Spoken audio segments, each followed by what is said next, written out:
Are you experiencing numbness, tingling, and weakness in the first 3 digits of your hands or one hand? Are you experiencing grip strength weakness? Do you have pain when you awaken in the wrists or the hands, or do they feel full? Do you have zingers going down your arm, kind of like a pinched nerve symptom? I'm Dr. Drew Kandelakis of the Neurotesting Group. I'm describing carpal tunnel syndrome symptoms.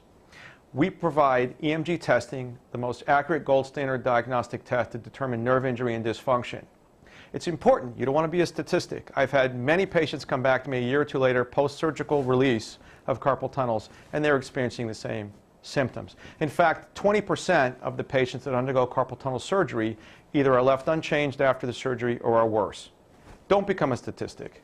Come get your carpal tunnel test, your EMG nerve test. As soon as you get the symptoms and they're prolonged for a while, we'd be happy to diagnose it accurately and get those results to your physician or your therapist to give you a critically important treatment and a great action plan to get you better. If you found the video helpful, please give me a thumbs up. You can also leave comments in the comment section below, or you can call the number on the screen for a personal consultation to discuss your case.